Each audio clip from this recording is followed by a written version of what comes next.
Welcome to a Q&A Friday with ferrets. On the community tab on the tube if anybody had questions. And I would do like a Q&A. That was like 2 months ago. How did your love for ferrets start and how many have you had over the years? Fun fact, I never wanted ferrets. This was a Micah thing. He would always show me pictures of ferrets. He would show me videos on Insta all the time of ferrets. In 2017, I got Luna and Iris. 2018, I got Noctis. In the summer was Celis and Tara. They came as like a bonded pair. I really think that they told me they were a bonded pair at the rescue because Celis is very standoffish and they wanted her to be adopted to a good home. So they were like, well, Tara's super cute and they get along okay, so they're now a bonded pair. So they came as a 2-for-1. Ouija was winter 2018. 2021 was Nugget. 2022 was Waffles. And then unexpectedly Mochi. So here we are. 2 of those ferrets are no longer with us, unfortunately, but they lived the best lives they could have. How well do you feel the older ferrets play with the younger ones? Ouija is almost 5. He's going to be 5 in September, and he just fits in with the 1-year-old and 2-year-old. So the others, not so much, but Tara has less energy. Celis is her own lady. So sometimes I have seen Tara play with Mochi, though, a lot. So it's cute because Mochi and Tara kind of grouped up and they'll play a lot, and they're both like Micah's girls. They're his bonded girls. Also, Waffles loves him to pieces. I don't know if my eyelash is coming off on this side, but you know, could be. I don't know. We'll find out when I edit this. Ouija gets along with everybody if he's in the mood, but I've started to notice Ouija slowing down a little bit. And Goose sleeps a lot. When he's on it, Goose is on it, he is on it, and he wants to play with us. There he goes. When do you guys sleep? The older group comes out usually around like 11.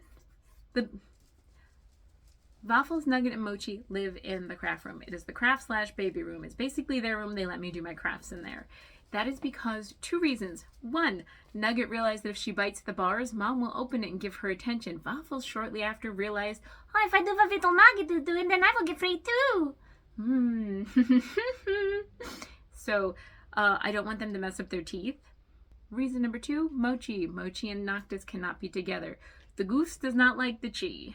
So because of that, the older group gets to go out and play. Usually we let them out when we wake up. Celis has to get her medicine. Celis has to get her medicine twice a day, so usually 12 o'clock midday and 12 o'clock midnight, because that's the only time that I can guarantee that my ADHD brain is going to remember. And usually the little ones, it depends on when they get active. Sometimes they get really active in like the mid-afternoon. If not, we'll usually let them out of the craft room around like 4 or 5, but they sleep like 18 to 20 hours a day. And they're in there, they play in macaroni and stuff all the time anyway. I'm pointing because it's that room right there. So they play around all the time regardless. How did I know that baby Nugget was deaf? I learned about deafness on ferrets because Luna was our first ferret, and Luna was an all-white. Luna was what is known as a black-eyed white. So everything I know about ferrets is they love sound, they love toys, they love jingle bells, stuff like that. Luna had no interest in them, and I started to suspect, like, can she not hear them? So I started doing research online and found out that it's very typical for her coloring to end up deaf. So one of the things I read was online is when they are sleeping to shake a can with change in it. And so I got a coffee can specifically for this reason. And then I filled it with a bunch of loose pennies. And when she was asleep, I shook that so loud, she did not flinch. So that's when I realized she was deaf. So when I got Nugget as a baby, it was a lot of the same thing. She didn't respond to sound. Nugget also screamed a lot as a baby. And that's because she cannot hear herself screaming. So whenever she would get unhappy, she would just high-pitched wail. That's a lot. How do I convince my parents that I should get a ferret? I will never answer that. I'm going to be very honest. I don't think that if you have to convince the people in your family that you should get a ferret, that you probably should. I think you should wait. Ferrets are not a casual animal. They are not something you can just get on a whim. They become almost like a lifestyle, in my opinion. When you realize all of the problems that they can have, health, diet restrictions, things they can get into trouble, things they can fall off of, things they can chew that they're not supposed to. If you have any other pets, you have to make sure that they are very well behaved or that you keep an eye on them at all times. You have to be willing to get up the second you hear a noise in another room that you don't know what it is. Vacations become very, very hard to take because no one can really watch a ferret. And if they do, they can't do it properly, or they're not going to find them. You have to be willing to hunt for them because they sleep in weird places. You have to be very careful where you step. Like, you cannot wear shoes in your house because you don't want to step on a baby. It's not a casual thing. To me, it's like a lifestyle. I'll be very honest. Everything changes. Micah wanted them and they became my life. So I'm happy with it. I always thought I'd be like a crazy old cat lady. Nope, I went a different route. So unfortunately, if you ask me how to convince someone that you should get a ferret, I will not answer because I don't think you should at that point. That's just my personal opinion. I had people, after Nugget's original video went viral, someone reached out to me and was like, oh, I had a ferret. I got a ferret because of your video. And then I had to rehome it. And I'm like,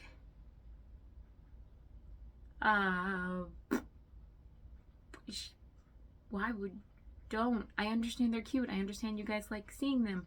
A lot of you have them. The reason I upload a lot is so that you guys can live vicariously through our little chaos household.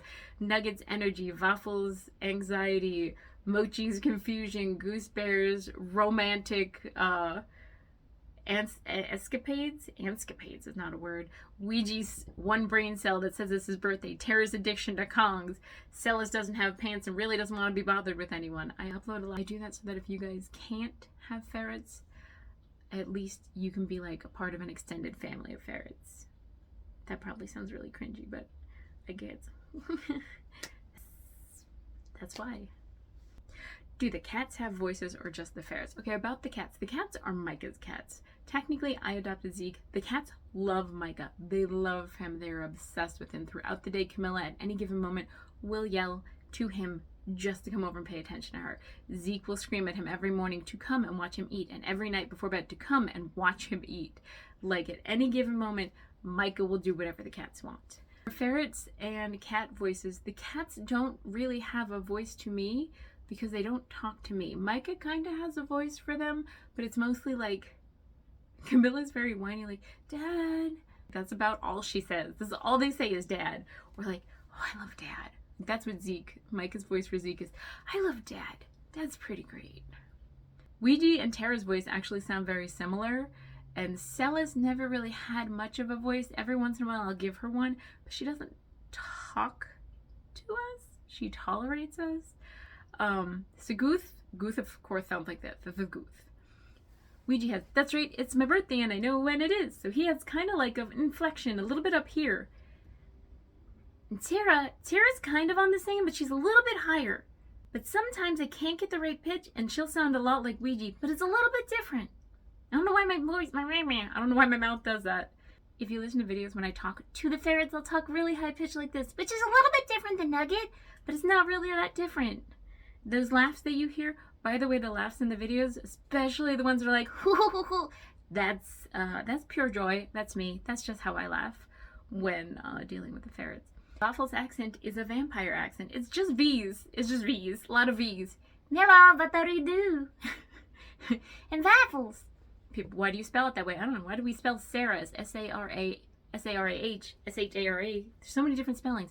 Also, I say Waffles. If I said waffles, doesn't that sound weird? I think so. And then Mochi started out really well like this. And over time, she's become a very spicy chi. So her voice has gotten a little bit higher pitch. Like I said, Celis doesn't really talk much, but if she does, it's kind of like I guess.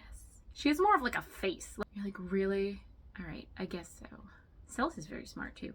Okay, so that was some Q&A and a lot of rambling, and I have to cut this down from 21 minutes to at least 10 minutes. I don't know who's gonna watch 10 minutes of me talking about ferrets, but somebody somewhere will, so. Let me find a ferret to say goodbye. Sup? What were you doing all day? Don't worry about it. Bye. These are my Pete's. Pete's.